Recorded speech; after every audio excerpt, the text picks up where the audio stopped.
죄와 싸워서 이기는 7가지 비결을 깨닫고 승리하기 원합니다. 한번 해볼까요?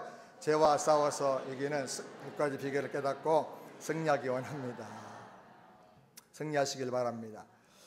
지금 코로나19 이 바이러스로 말미암아 전 세계 수많은 사람들이 긴장하고 걱정을 하고 있습니다. 한번 영상을 보여주실까요? 이태리에도 아주 바이러스가 굉장히 많이 퍼졌고 한국보다 더 많은 사상자가 생겼습니다. 곳곳에 지금 바이러스로 인해서 아주 난리가 났습니다.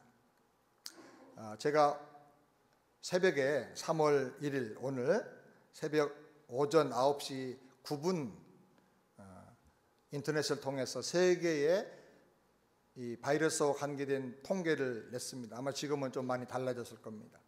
이 통계에 의하면 감염된 나라가 전 세계 65개국이고요. 확진 판정으로 진단된 사람이 87,156명입니다. 사망자가 2,981명이고요. 전체적으로 볼 때 치사율이 3.42%입니다. 이 통계를 보면 굉장히 감염이 빨리 되고 있다 하는 걸 알게 되는데, 근데 한 가지는 치사율, 사망하는 사람이 굉장히 통계에 비하면 독감 수준보다 조금 더한 정도. 옛날에 사스라든지 또 코로나 말고 그다음 뭐였죠? 메르스 바이러스 때는 10%가 넘었는데 그때에 비하면 치사율이, 사망률이 비교적 적은 편이다. 그래서 우리가 개인 위생을 철저하게 잘 지키고 서로 감염되지 않도록 조심하면 그렇게 걱정하거나 두려워하거나 뭐 그렇게 하지 않아도 되겠다. 저는 개인적으로 그렇게 생각을 합니다. 한국의 경우를 보니까 그 다음 보여주실까요? 한국의 확진자는 지금 3,736명이고 18명이 사망했는데 아침에 보니까 20명 됐다고 그러죠. 그 다음에 35나라에서 한국 사람 입국 금지, 비행기가 뭐 하노이인가 어디 공항에 도착해서 착륙하려고 하니까 내리지 말아라, 땅에 바퀴도 닿지 말고 돌아가라 그래가지고 착륙도 못하고 다시 한국으로 회항했다는 그런 참 부끄러운 이야기를 듣습니다. 그리고 44개 나라에서 입국을 심사를 강화한다고 합니다. 그러니까 지금 거의 약 80개국 정도에서 한국 여권을 가지고 입국하려고 할 때 상당히 어려운 그런 지경에 있습니다. 그런데 제가 여러분에게 말씀드리는 것은 이것보다 더 무섭고 심각한 바이러스가 있어요. 감염률이 100%예요. 치사율도 100%예요. 뭘까요? 네? 죄악입니다. 죄. 성경에 하나님이 진단하셔서 말씀하기를 의인은 없나니 하나도 없도다. 감염률 100%라 그 말이죠. 한 사람도 감염 안 된 사람이 없다는 거예요. 그리고 죄의 삭은 사망이다. 한 번 죽는 것은 사람에게 정해진 것이고 그 외에는 심판이 있다. 치사율도 100%라 그 말이에요. 예수 보혈, 예수 십자가의 구원의 은혜가 없으면 가장 무서운 바이러스가 바로 죄악의 바이러스입니다. 사람들은 내가 죄를 짓고 내 죄가 발각나고 드러나야 비로소 내가 죄인이구나 라고 생각을 합니다. 그런데 여러분, 기침한다고 열이 난다고 바이러스에 감염되는 게 아니고 이미 감염되었기 때문에 기침하고 열이 나는 거죠. 영적으로 죄도 마찬가지입니다. 죄를 지어서 죄인이 되는 게 아니고요, 죄인이기 때문에 죄라고 하는 이 행실에 범죄하는 모습이 나타난다는 것입니다. 그러면 우리는 내가 지은 죄에 대해서 하나하나 기억나는 대로 회개도 해야 되지만 더 중요한 것은 나 자신이 죄인이라는 사실을 인정하고 깨닫고 아파하며 이걸 놓고 하나님 앞에 회개하며 기도를 드려야 되는 것입니다. 내가 죄인인 것을 깨닫고 인정하고 고백하는 바로 그 자리에서, 그 상황 속에서 하나님이 은혜를 주세요. 그리고 구원이 거기서 시작이 되고 십자가 보혈의 능력이 나타나게 되는 것을 믿으시기 바랍니다. 은혜 받는 길은 내가 범한 죄를 자복할 뿐 아니라 나 자신이 죄인인 것을 인정하고 겸손히 하나님 앞에 무릎을 꿇어야 돼요. 이것을 영적으로 자아의 죽음이라 그래요. 예수 십자가와 함께 나도 죽어야 될 죄인입니다. 그렇게 인정하는 거예요.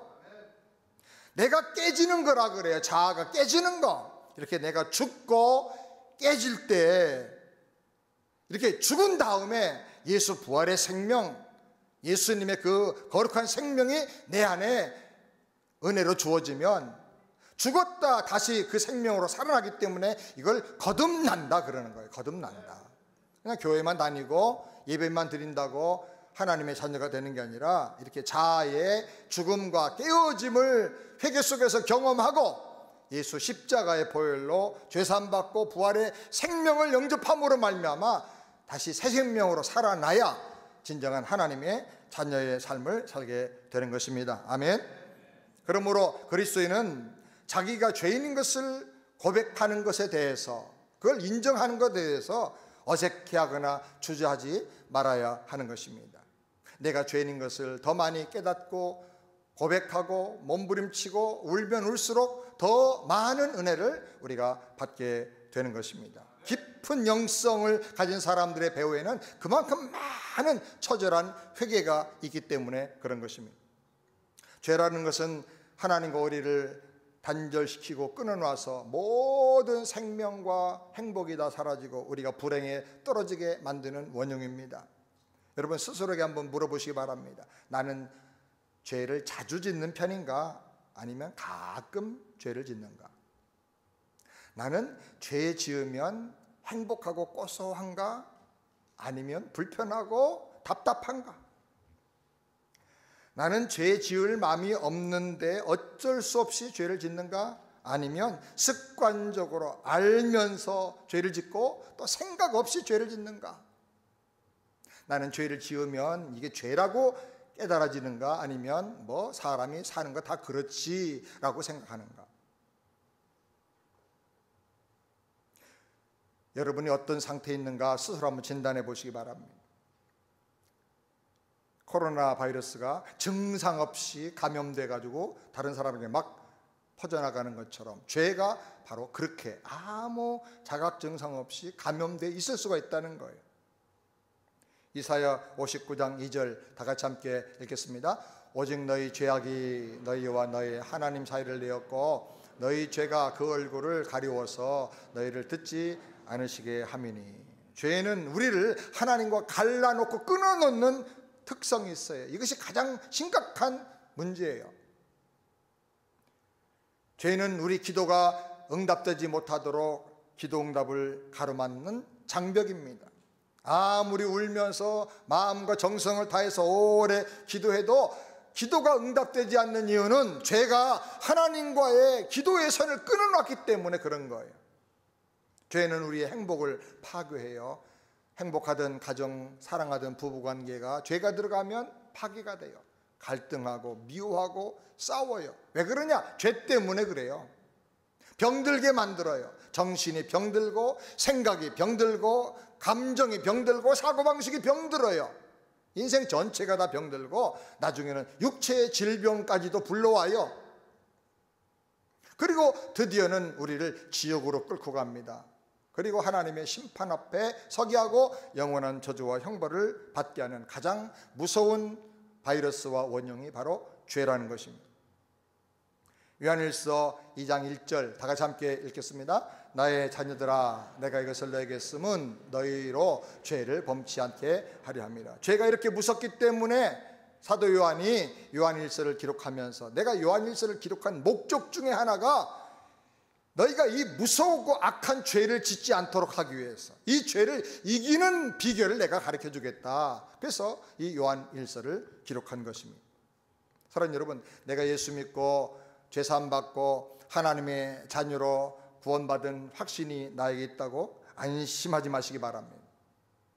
이제 영생 얻었으니까 안심하고 살아도 된다, 마음대로 죄를 지어도 그냥 한번 회개만 하면 된다, 절대로 그런 생각을 하면 안 되는 것입니다. 이제 하나님께서 예수를 믿음으로 말미암아 죄를 이길 수 있는 힘을 네가 얻었으니 죄와 싸워 이겨라.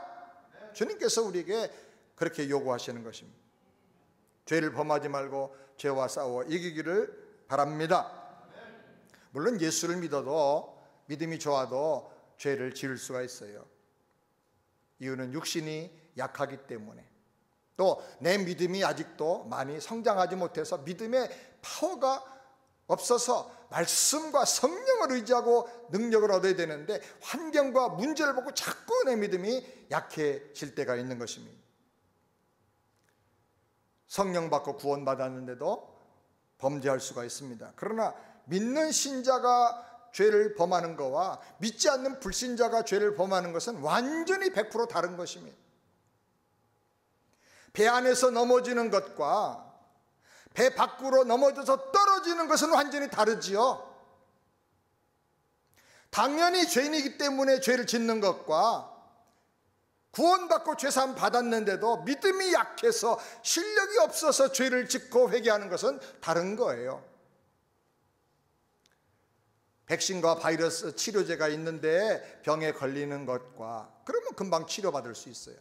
그런데 그런 치료제가 하나도 없는 데서 병에 걸려 죽는 것은 완전히 다른 거죠. 예수 믿지 않는 사람들은요, 죄를 해결할 해결 방법이 없어요. 그러나 그리스도인들에게는 설령 범죄에 딸지라도 예수님이 계신 것을 확실히 믿으시기 바랍니다. 십자가의 보혈이 있습니다. 죄를 사해 주시는 하나님의 은혜와 긍휼하심이 있어요. 그러므로 절망하지 말고 낙심하지 말고 그 은혜를 힘입어서 다시 회복되기를 주님의 이름으로 축원합니다. 하루는 예수님께서 제자들과 함께 계시다가 대야의 물을 떠다가 제자들의 발 앞에 놓고 수건으로 허리를 동여매시고 제자들의 발을 씻어 주셨습니다. 그러자 제일 행동을 빨리 하는 베드로가 당황해서 사양하면서, 극구 사양하면서 말했습니다. 주님께서 어떻게 제 발을, 더러운 발을 씻어 주십니까? 유대인들은 신을 신고 다니는 게 아니라 샌들을 신고 다니기 때문에 온갖 먼지와 더러운 게 다 발에 묻어 있지요. 이건 도저히 있을 수가 없는 일입니다. 그때 예수님께서 내가 네 발을 씻어주지 않으면 너는 나와 아무 상관이 없다. 베드로가 깜짝 놀라서 말합니다. 그러면 발만이 아니라 내 몸도 다 씻어주세요. 주님 말씀하시기를 이미 목욕한 사람은 발만 씻어도 되느니라. 이거 발 씻는 얘기가 아니고 영적인 얘기를 하고 계시는 거예요. 지금 발 씻는 것을 예를 들어서 거기 영적인 메시지를 넣어서 가르쳐 주신, 이미 목욕을 했다 하는 말은 죄삼 받고 거룩한 사람이 되었다. 그 거룩한 사람도 다시 세상 살면서 발에 먼지 묻듯이 죄를 지을 수 있는데, 그러면 다시 그 발을 씻어야 된다. 다시 목욕하지 않아도 된다. 그 말은 그런 사람이 다시 죄 사함을 받고 거듭나고 다시 구원을 받는 그런 일이 일어나는 게 아니다라는 거예요. 한번 거듭나면, 한번 죄 사함 받고 하나님 자녀가 됐으면 영원히 하나님의 자녀가 되는 것이다. 아멘. 이제 삶 속에서 내가 범하는 죄를, 자범죄들을 회개하면 된다 하는 것입니다. 근데 여기 주님께서 아주 그 말씀하시고 또 중요한 말씀하셨어요. 너희가 목욕했지만 다는 아니니라. 제자 중에 죄사함 받지 못하고 구원받지 못한 사람이 있다는 거예요. 구원의 얘기, 죄사함의 얘기를 주님으로부터 수없이 들었지만 그 말씀에 비춰서 자기 죄를 오픈하고 회개하고 그 은혜를 받아들인 사람이 다 죄사함을 받는데, 그 중에 한 사람, 누군가는 죄사함을 받지 못했다는 거예요. 누구죠? 바로 가룟 유다를 가리켜서 하신 말씀인 것입니다. 우리에게 적용합니다. 여러분, 교회 와서 예배드리고 너무나 축복된 일입니다. 그러나 말씀 듣고 복음 듣고 십자가의 보혈, 죄사함의 은혜에 대해서 말씀을 많이 들었어도 여러분이 마음을 열지 않고요, 여러분의 죄를 인정하지 않고요, 내가 죄인인 것을 고백하지 않고요, 엎드리고 깨지지 않으면 죄사함을 받을 수가 없다는 거예요.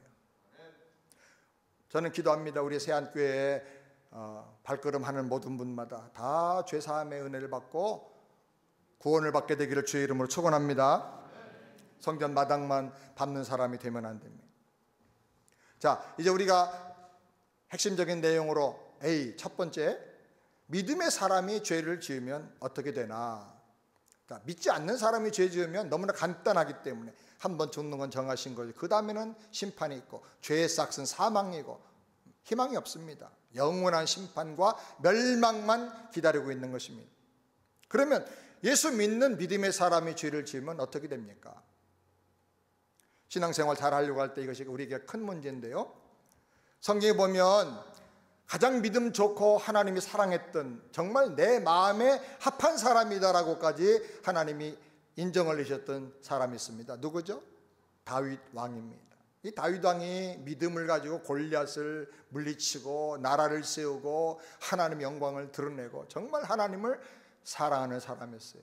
그런데 우리아의 아내 밧세바를 보고 그만 유혹을 받아서 큰 죄를 짓게 됩니다. 그 후에 나단 선지자가 은밀하게 찾아와서 죄를 책망합니다. 하나님 말씀을 전하면서 그때 다윗이 무릎을 꿇습니다. 왕인데도 불구하고 무릎을 꿇어요. 선지자의 옷깃을 잡고 회개합니다. 자기 죄를 인정합니다. 왕궁에 찾아온 선지자를 감쪽같이 죽이고 자기 죄를 숨길 수도 있었어요. 왕이니까 뭐 이 정도쯤이야 하고 합리화할 수도 있었지만은 다윗은 말씀 앞에 드러난 자기 죄를 인정하고 회개를 합니다. 그 회개가 한 번의 회개로 끝나는 게 아니고 오랫동안 내가 은혜 받고 이렇게 믿음으로 살려고 하는데 어떻게 내가 이렇게 죄를 범할 수가 있는가, 그것도 이렇게 끔찍한 죄를 범할 수 있는가 하면서 울면서 자기 침상의 베개를 눈물로 띄웠다고 적셨다고 할 정도로 그렇게 많이 울면서 오랜 기간 동안을 회개하며 기도하게 됩니다. 그 내용이 성경에 많이 나오는데 대표적으로 시편 51편 9절부터 한번 다 같이 함께 읽겠습니다. 주의 얼굴을 내 죄에서 돌이키시고 내 모든 죄악을 도말하소서. 하나님이여 내 속에 정한 마음을 창조하시고 내 안에 정직한 영을 새롭게 하소서. 나를 주 앞에서 쫓아내지 마시며 주의 성신을 내게 더 거두지 마소서. 주의 구원의 즐거움을 내게 회복시키시고 자원하는 심령을 주사 나를 붙드소서. 자, 이 말씀을 잘 우리가 살펴보면 믿음이 좋던 신자가 죄를 지으면 영적으로 어떤 일이 일어나는가 여기 잘 나와 있어요. 첫 번째로는 마음이 더럽게 오염이 돼요. 그래서 깨끗하고 정한 마음이 사라져요. 생각이 지저분해집니다. 말이 지저분해집니다. 두 번째로는 속이는 거짓된 마음이 생기고 정직한 영이 없어져요. 합리화하고 죄를 감추고 더 나가면 다른 사람의 죄를 더 막 지적을 해요. 왜? 내 죄를 숨기려고. 물귀신 작전이죠. 나만 죄진 거 아니다 라고 합리화하려고 그렇게 하는 거예요. 그리고 세 번째로는 하나님과 단절되고 끊어지는 영적 상태를 경험하게 돼요. 기도도 안 되고요, 마음에 감동도 없고요, 내가 하나님의 사람인가 믿음 자체가 회의에 빠져버리고 말아요. 네 번째로는 성령의 감동과 은혜가 사라져요. 기쁨과 눈물이 없어져요. 찬송이 힘이 없어요. 다섯 번째로는 구원의 감격과 확신이 사라집니다. 나 구원받았네, 이 찬송 안 나와요. 나는 승리할 수 있다, 이 말이 안 나와요. 조금만 무슨 일이 생기면 두렵고 조마조마하고 염려하고 걱정 근심하게 돼요. 여섯 번째로는 신앙 성장이 정지되고 항상 영적으로 제자리 걸음만 해요. 예수 믿은 지 3년에 변화된 간증이 안 나타나면 문제가 있다고 옛날에 우리 믿음의 선배들이 그랬어요. 근데 3년이 아니라 30년 믿었는데도 완전히 초신자예요. 아직도 구원의 확신도 정리가 안 돼요. 이렇게 믿음이 안 자라는 거예요. 일곱 번째로는 주님을 사랑하며 자원해서 봉사하는 마음이 다 사라지게 됩니다. 이렇게 되면 믿음 생활, 봉사하는 일, 사역하는 일이 다 피곤해집니다. 지칩니다. 짜증이 납니다. 어떤 님이 매 주일마다 예배 드리게 했냐고, 예배 때마다 왜 이렇게 주일은 빨리 오냐고, 집에서 TV 보면서 예배 드리면 안 되냐고, 이렇게 하게 되는 것입니다. 이번에 코로나 바이러스로 한국에서 법적으로 예배를 좀 집회를 안 했으면 자제하면 좋겠다라고 강하게 얘기를 하니까 아주 기다렸다는 듯이 예배 안 드리는 분들, 안 드리는 교회도 꽤 많아요. 예배가 뭡니까? 우리 전쟁 중에도 예배 드렸어요. 일제시대 때는요, 예배 드리러 가면 잡아 죽였어요. 제암리의 성도들은 다 예배 드리러 교회 모아놓고 거기서 불질러서 다 죽였어요. 그래도 예배 드리는 거예요. 선교하면서 핍박 속에서도 예배를 드리는 거예요. 예배 드릴 장소가 마땅치 않으면 지하 동굴 속에 가서 무덤 속에서 무덤 동네로 모여가지고 예배를 드렸어요. 잡히면 죽는데. 근데 예배가 감동이 없어요. 찬양이 겉돌아요. 기도가 멍 때림이 돼버려요. 멍 때리고 가만 한 30분 앉아 있었는데 아무것도 생각이 안 나. 뭘 기도했는지도 몰라요. 그리고 말씀이 아무리 들어도 가슴으로 안 들어와요. 귀로 그냥 스쳐서 바람 불 때 지나가요. 가슴이 하나도 남질 않아요. 일어나면 붙잡을 말씀이 없어요. 생각이 안 나요. 우리가 죄 문제를 해결하지 않고 계속 죄에 붙잡혀서 살면 이렇게 되는 것입니다. 마지막에는 불사름에 가깝다. 구원은 받지만은 정말 그 믿음 생활이 불쌍한 단계에 빠지게 되는 것입니다. 그러면 어떻게 우리가 죄와 싸워서 이길 것인가? 비번 두 번째로 죄와 싸워서 이길 수 있는 7가지 비결을 함께 말씀드리기 원합니다. 여러분 꼭 기억하고 내 걸로 딱 만들고, 이런 거는 여러분 책상 앞에 붙여놓고 늘 기도하면서 기억하고 살게 되길 바랍니다. 첫 번째로 죄를 감추지 말고 고백하라. 요한일서 1장 10절 다 같이 함께 읽겠습니다. 만일 우리가 범죄하지 않았다 하면 하나님을 거짓말한 자로 만드는 것이니 또한 그의 말씀이 우리 속에 있지 않니. 죄 지으면서도 죄 짓는 것을 모르는 사람은요, 죄를 이길 가능성이 제로예요. 제로. 이게 죄인지를 모르는데 어떻게 죄를 이기고 회개합니까? 죄를 지으면서도 이거 죄가 아니야, 이거는 내가 잘하는 거야 라고 우기는 사람도 절대로 그 죄를 이길 수가 없어요. 습관을 못 바꾸는 이유는요, 이게 옳다고 생각하기 때문에 안 바꾸는 거예요. 이렇게 사는 사람은 자기 스스로를 속이는 사람이고 하나님을 속이는 사람이라고 성경은 말합니다.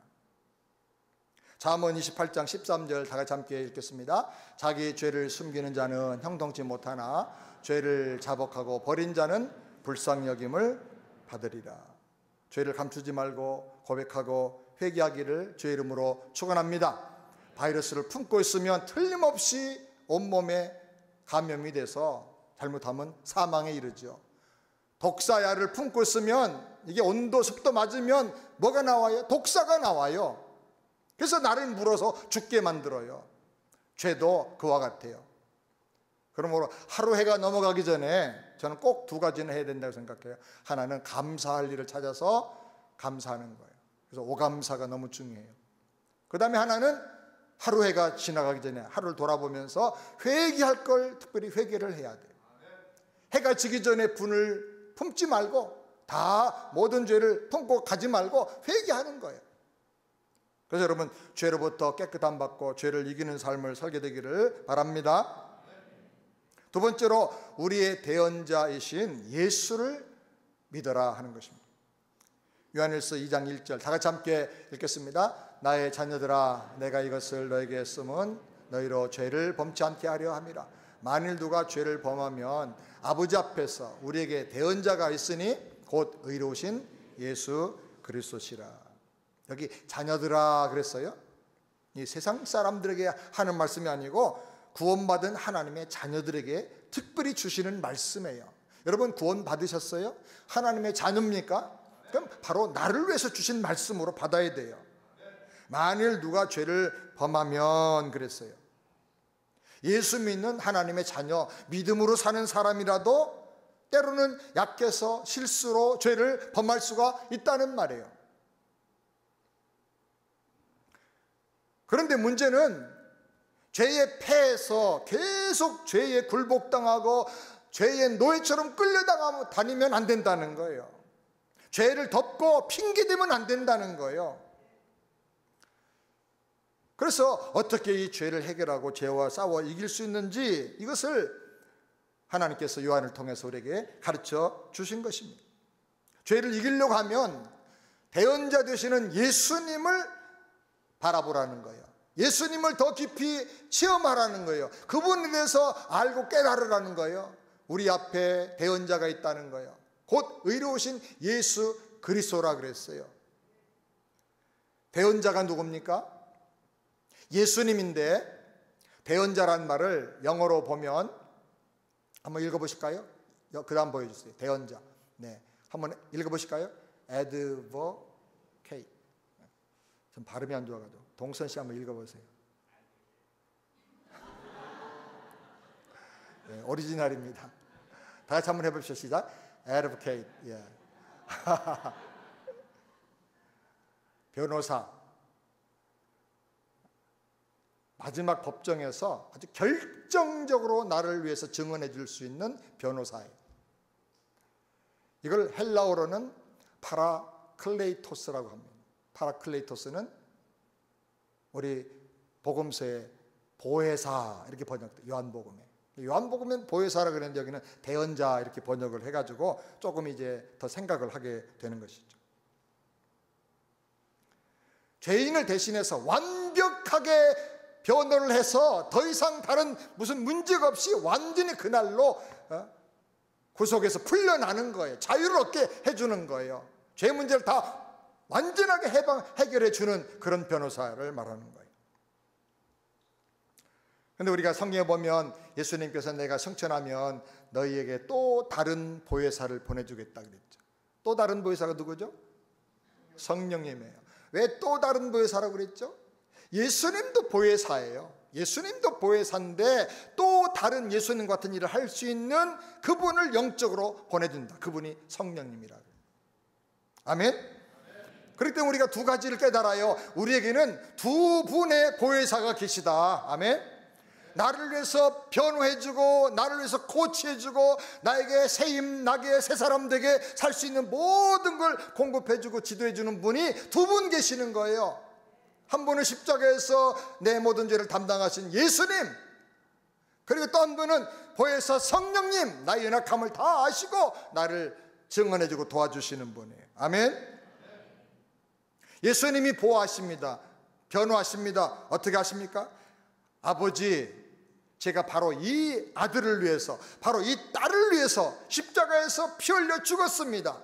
내 모든 피값으로 이 아들의 딸의 죄값을 다 해결했습니다. 한 번에 계산 끝내버렸습니다. 그러므로 이 아들은 죄인이 아닙니다.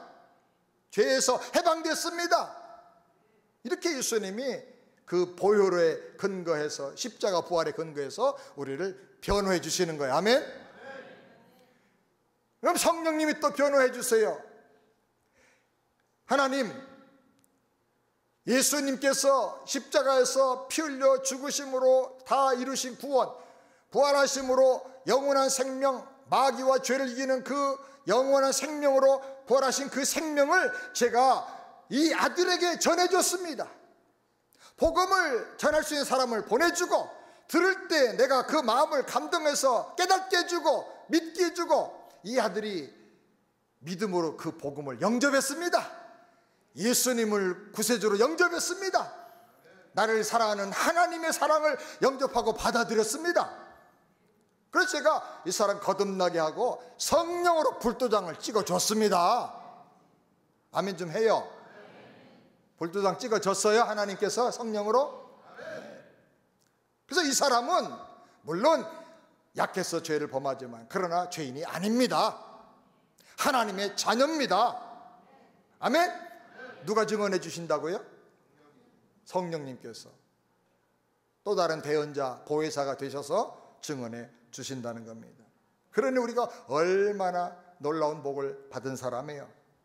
이 위대한 두 대언자 때문에 우리가 죄에서 자유를 누릴 수가 있고, 죄의 모든 쇠사슬에서 풀려나서 죄를 이길 수 있는 능력과 지혜를 가지고 이제 변화되는 승리의 삶을 살 수가 있는 것입니다. 아멘. 예수님께서 내 죄를 사하시고 죄를 이길 수 있는 능력과 거룩함을 주시기 위해서 자기의 생명과 보혈을 아낌없이 주셨어요. 테텔리스타이, 값을 다 지불했다 그 말이에요. 예수님이 죄값을 계산해 주실 때 약속어음 써준 거 아니에요. 몇월 며칠 날 내가 이 돈 그때까지 이게 돈이 되니까 이 어음을 받고 해결하십시오, 그렇게 한 게 아니고 펄펄 뜨겁게 끓는 예수의 피, Blood of Jesus, 그 예수의 피 현금으로 다 계산을 끝내주셨어요. 아멘. 그래서 이것을 믿는 사람은 죽어봐야 아는 게 아니고 즉각적으로 지금 당장 그 예수의 피로 말미암아, 예수의 보혈로 말미암아 죄에서 해방되고 죄를 이길 수 있는 능력을 갖게 되는 것을 믿으시기 바랍니다. 이 예수님을 영접한 사람은 죄 사함을 받을 뿐 아니라 죄를 이길 수 있는 능력과 생명을 얻게 되는 걸 믿으시기 바랍니다. 그 때문에 사랑하는 여러분, 비록 죄가 나를 괴롭게 하고 내가 비록 약해서 죄의 때로 넘어질 때가 있다 할지라도 감추지 말고 절망하지 말고 하나님 앞에 고백하면서 회개하세요. 주님, 나는 연약합니다. 나를 붙잡아 주세요. 내 손 잡아 일으켜 주세요. 죄를 회개하고 십자가 붙들고 일어나기를 주님의 이름으로 축원합니다. 그 다음에 세 번째로 신자가 죄를 이기려고 하면 계명을 지켜야 됩니다. 요한일서 2장 3절부터 다 같이 읽겠습니다. 우리가 그 계명을 지키면 이로써 우리가 저를 아는 줄로 알 것이요 저를 아노라 하고 그의 계명을 지키지 아니하는 자는 거짓말하는 자요 진리가 그 속에 있지 아니하되. 계명은 우리가 죄짓고 넘어지지 않게 지켜주는 안내판이요 우리를 안전하게 인도하는 등불과도 같습니다. 계명을 지키면 하나님의 거룩한 지혜가 생겨나요. 어떻게 하면 죄에 짓는 상황에 내가 빠지지 않을까? 어떻게 하면 내가 나 자신을, 감정을 컨트롤하면서 지켜나갈 수가 있을까? 거룩한 영적 지혜가 생겨나요. 계명은 특성이 뭐뭐 하라, 뭐뭐 하지 말라 두 가지로 되어 있어요. 또 어떤 건 뭐뭐 하라 그러면 이렇게 내가 복 주겠다 약속으로 되어 있어요. 계명을 순종하면 하나님이 축복해 주세요. 상을 주셔요. 4절에 보니까 예수를 믿는다고 하면서 그 계명을 지키지 않으면 거짓말하는 자라 그랬어요. 진리가 그 속에 있지 않은 것이라고 말씀을 했어요. 그 말은 뭐냐? 구원받은 사람이 아니다라는 말이에요. 마태복음 7장 21절 다 같이 함께 읽겠습니다. 나더러 주여 주여 하는 자마다 천국에 다 들어가는 것이 아니요 다만 하늘에 계신 내 아버지의 뜻대로 행하는 자라야 들어가리라. 무슨 뜻입니까? 이 말씀을 잘 깨달아야 됩니다. 내 아버지의 뜻대로 순종하고 율법을 지키고 행해야 천국에 들어간다 그 말입니까?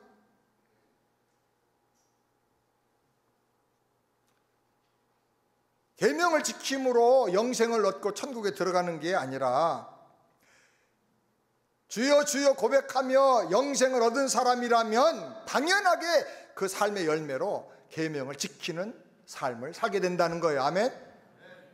너의 믿음이 천국에 들어갈 믿음이라면 당연히 너의 삶이 하나님 계명의 말씀에 순종하는 사람이 돼야 된다는 거예요. 그거 없다면 너 믿음 그거 한번 점검해 보라 그 말이에요. 예수를 영접하고 하나님의 자녀가 되면 성령께서 우리 안에 하나님 말씀을 순종할 수 있는 힘을 주세요. 왜 그러냐? 구원에 감사하고 하나님을 사랑하기 때문에, 사랑하면 하나님의 계명을 사랑하고 순종하게 돼요. 계명이 힘든 이유는 사랑하지 않기 때문에 그런 거예요. 하나님 은혜에 감사하고 하나님을 사랑하면 그 말씀이 너무나 사랑스러워요.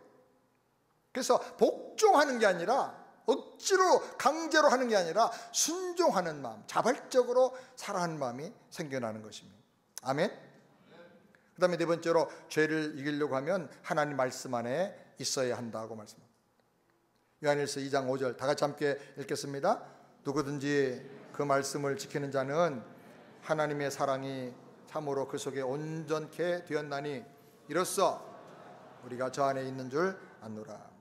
하나님의 말씀과 계명은 약간의 차이점이 있어요. 같은 점도 있지만 차이점이 있어요. 계명은 구체적이고 확실한 명령이에요. 그런데 하나님의 말씀은 계명보다 더 넓어요. 그리고 전체적인 거예요. 계명은 하나님 말씀 속에 포함되어 있어요. 우리가 처음 신앙생활할 때는 믿음이 어린아이 같이 단순하기 때문에 단순, 심플, 분명한 계명을 지키게 해줘야 돼요. 복잡하게 많이 말하면 헷갈려가지고 따라서 살 수가 없어요. 그래서 일단은 예배드려라, 주의를 지켜라, 성수해라, 가장 기본적인 것들, 하나님 앞에 기도해라, 이렇게 해서 하라 이렇게 말씀을 가르쳐주는 거예요. 이거 하지 말아라.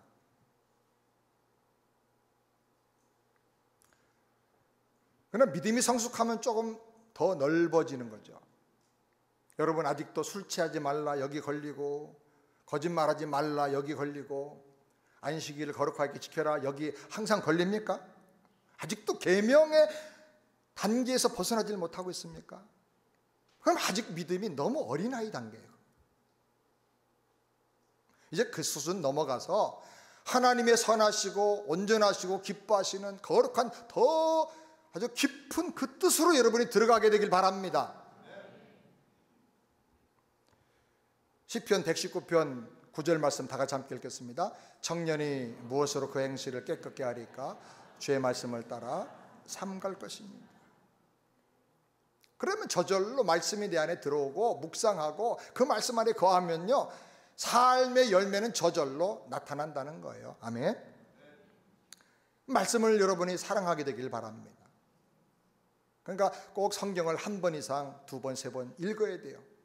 저는 1년에 35번 이상 듣는데 그것도 부족해요. 박윤선 박사님은 계시록을 헬라어로 뒤에서부터 거꾸로 외운다고 하셔요. 그 정도로 성경을 다 연구하고 공부한 분이에요. 6.25 전쟁 때 피난 내려가면서도 소달구지 얻어 타고 뒤에서 성경 읽으면서 주석을 쓰고 가셨어요. 뭐 가족들 이름도 잘 몰라요. 전화번호, 집 주소 이거는 몰라요. 그냥 오직 성경 그거밖에 몰라요. 성경에 미쳐 계시는 분인데도 항상 하나님 말씀이 심오하고 모르는 게 너무 많다고 고백을 해요. 예수 믿고 1년, 2년, 3년 안에 성경을 여러 번 읽어야 돼요. 그래야 하나님의 그 엄청난 축복과 은혜의 뜻 안으로 쑥 들어가게 되는 거예요. 그래서 말씀이 성경에 기록되어 있는 게 아니고 말씀이 어떤 율법처럼 돌비에 기록된 게 아니라 내 마음의 신비에 기록이 돼야 되는 거예요. 성령으로 기도하면서 읽으면 하나님께서 내 마음에 이걸 새겨주세요. 여러분 기도하면 어떤 때 말씀이 툭 튀어나와가지고 거기서 하나님의 음성이 들리고 그게 응답이에요. 어떤 중요한 일을 결정할 때 하나님께서 말씀을 탁 주세요. 그 말씀 가지고 분별해서 방향을 정하라는 거거든요. 그렇게 우리가 말씀 안에 거해야 돼. 말씀이 내 속에 또 거해야 되는 거예요. 아멘. 그래서 이런 단계에 들어가려고 많은 분들이 성경을 묵상합니다. 시편에 보면 시편 기자가 밤이 늦도록 눈이 빨갛게 되어서도 주님의 말씀을 묵상한다. 자다가 일어나서 또 한밤중에 주님의 말씀을 묵상하면서 내가 헐떡였다고. 헐떡였다는 말이 얼마나 놀라운 표현이에요. 사람이 언제 헐떡거리죠? 막 달려왔을 때, 또 흥분할 때 헐떡거리는 거예요. 저희 집에 나비가 있는데 얘는 헐떡거림으로 숨소리로 의사표시를 해요. 배고프든지 뭐가 급하든지 너무 좋으면 막 숨을 몰아쉬어. 말씀 앞에 내가 헐떡거렸다. 내가 말씀을 그렇게 배고파하며 사모한다는 말. 말씀을 들으니까 막 내 영혼이 흥분이 돼가지고 막 어떻게 심장 맥박이 막 올라가는데 어떻게 견딜 수가 없다고 말이에요. 흥분해, 말씀이 나를. 내가 너무 주님을 사랑한다는 거예요. 이렇게 되기를 바랍니다. 제자 훈련도 열심히 하시고 양육반도 하시고 어떻게든 간에 여러분 예수 믿고 1, 2년, 3년 안에 성경을 그냥 여러분 걸로 완전히 만드세요. 그렇게 하시길 바랍니다. 다섯 번째로 우리가 사랑 안에서 행하면 죄를 이기게 된다고 말씀합니다. 요한일서 2장 5절 다 같이 함께 읽겠습니다. 누구든지 말씀을 지키는 자는 하나님의 사랑이 참으로 그 속에서 온전케 되어 이로써 우리가 저 안에 있는 줄을 아노라. 예수님의 모든 말씀의 핵심 메시지는 사랑이에요. 사랑. 성경을 한마디로 딱 압축하면 사랑이에요. 하나님 사랑, 그리고 내 이웃 사랑, 하나님 은혜 안에서 나를 사랑하고, 이것이 성경의 모든 메시지예요. 사랑은 뭡니까? 허다한 허물을 덮어주는 거예요. 부부간에 왜 살겠다 못 살겠다 난리를 피웁니까? 다른 데 있는 게 아니라 사랑에 병들어서 그래요. 상대방이 나빠서가 아닙니다. 옛날엔 그 나쁘다고 생각하는 그거를 매력으로 봤잖아요. 어떤 사람은 좀 뚱뚱한 게 포근해서 좋대. 그거 매력으로 봤잖아요. 근데 사랑이 없어지니까 그거 가지고 트집을 잡는다고요. 삐쩍 마른 거 너무나 가뿐해서 좋대. 근데 왜 이렇게 말랐냐고, 왜 이렇게 정이 없냐고. 왜? 사랑이 없어서 그래요. 그 단점을 내가 채워주겠다, 내가 덮어주겠다, 그래서 결혼했잖아요. 아닙니까? 사랑은 모든 허다한 허물을 덮어주는 거예요. 내가 짐 져줄게, 내가 대신해줄게. 아멘? 감동이 안 되는 것 같아서 한번 해봅시다. 내가 대신해줄게, 내가 짐 져줄게. 아멘? 상대방이 부족하니까 나 같은 사람이 필요하잖아요. 그래서 내가 덮어주는 거예요. 사랑은 율법의 완성입니다. 죄를 범하는 이유는요, 사랑하지 않기 때문에. 하나님을 사랑하면 계명을 사랑하게 되고, 그래서 계명대로 순종하면서 죄를 이기게 되는 거예요. 우리가 형제와 이웃을 사랑하면 나 중심으로 요구하지 않아요. 무례하지 않아요. 그래서 사랑하게 되는 거예요. 그러면 죄를 안 범하는 거예요. 나 중심으로 자꾸 요구하니까 무례하게 되고 싸우게 되고 상처 주게 되고 죄를 짓는 것입니다. 우리가 사랑 안에서 죄를 이기게 되기를 주의 이름으로 축원합니다. 여섯 번째로 순간마다 육신의 정욕을 쳐서 복종시켜야 합니다.